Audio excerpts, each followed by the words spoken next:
사울의 죽인 자는 천천히요 다윗의 죽인 자는 만만히로다. 여인들의 찬양 소리에 사울의 시기와 질투가 시작이 됩니다. 일걸어진 감정으로 사울은 다윗을 바라보기 시작합니다. 수금을 연주하는 다윗에게 창을 던집니다. 다윗의 지위를 군대 장관에서 천부장으로 내립니다. 왕의 사위가 되는 조건으로 블레셋 사람의 목숨을 요구합니다. 이 과정을 통해서 죽이겠다는 거죠. 그런데 모든 계획이 실패합니다. 자, 이제 사무엘상 19장을 오게 되면 사울의 모습은 더욱더 노골적으로 변합니다. 사울은 아주 드러내놓고 다윗을 죽이기를 원합니다. 시기와 질투가 극에 달했습니다. 자, 그것이 잘못된 것이다 압니다. 그런데 포기하지 않습니다. 전쟁에서 이기고 돌아오면 죽이려고 합니다. 수금을 연주하면 창을 던집니다. 아예 집으로 군사를 보내어서 죽이려고 합니다. 자, 사울의 위협이 계속되자 다윗이 도망하지요. 라마로 도망합니다. 끊임없는 고난 속에서 다윗은 자신에게 기름을 부은 사무엘을 찾고 있습니다. 자, 이 소식을 사울이 듣습니다. 어떻게 하죠? 군사를 보냅니다. 그래서 다윗을 잡아오게 합니다. 그런데 하나님의 역사로 사울의 뜻이 이루어지지 못합니다.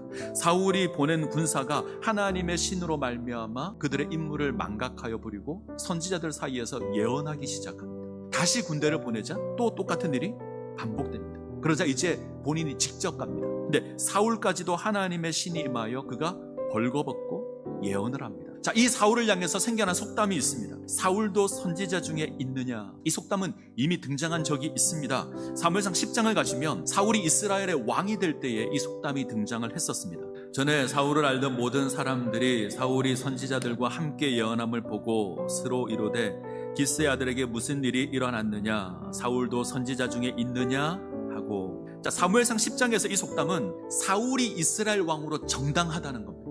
사울이 정말 예언하는 선지자 모습을 지니고 있는 걸 보니 그가 정말 하나님께서 세우신 사람이구나, 이런 고백입니다. 근데 사무엘상 19장은 조금 다릅니다. 사울이 이스라엘 왕으로 합당하지 않다는 겁니다. 사울과 같이 패역한 사람이 어떻게 선지자냐, 이런 말입니다. 자, 질투로 미쳐가는 버림받은 왕입니다. 동일하게 하나님의 영이 임하여 예언하지만 결과는 수치로 드러납니다. 벌거벗은 것으로 드러납니다. 같은 표현이지만 의미가 다릅니다. 한쪽에서는 사울이 왕으로 정당하다는 것이었습니다. 근데 한쪽에서는 사울이 왕으로 자격이 없다는 것으로 사용됩니다. 같은 표현인데 다르게 사용됩니다. 자, 무엇이 이런 변화를 가지고 왔을까? 우리가 성경에서 확인하는 건 시기와 질투 때문입니다. 이 더러운 감정이 변화를 가져왔습니다. 사울이 이 더러운 감정에 사로잡힐 때에 그는 하나님께서 택한 거룩한 왕에서 하나님께 버림을 받는 비참한 왕으로 전락합니다. 자, 질투는, 시기는 나를 망치는 감정입니다.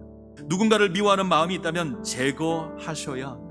누군가가 내 마음 가운데 불편함으로 남아있다면 용서하고 용납하셔야 합니다.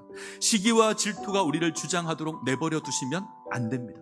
도리어 다른 사람을 섬기는 모습 가운데 세워지셔야 합니다. 섬김을 받는 것이 아니라 섬기기 위해서 이 땅에 오신 그 예수 그리스도의 모습을 기억하며 그 예수 그리스도의 마음으로 세워지셔야 합니다. 자, 부탁드립니다. 예수 그리스도의 보혈로 시기와 질투를 지워 버리시기 바랍니다. 그 자리에 예수 그리스도의 십자가를 세워 놓으십시오. 예수 그리스도의 보혈로 시기와 질투를 지워 버리십시오. 그 자리에 예수님의 십자가를 세워 놓으십시오. 사랑의 십자가를 세우시기 바랍니다. 그때 우리에게 주어진 누구누구가 선지자 중에 있느냐, 이 고백이 아름다운 고백으로 주어질 겁니다. 이 은혜를 누리시기를 간절히 소원합니다.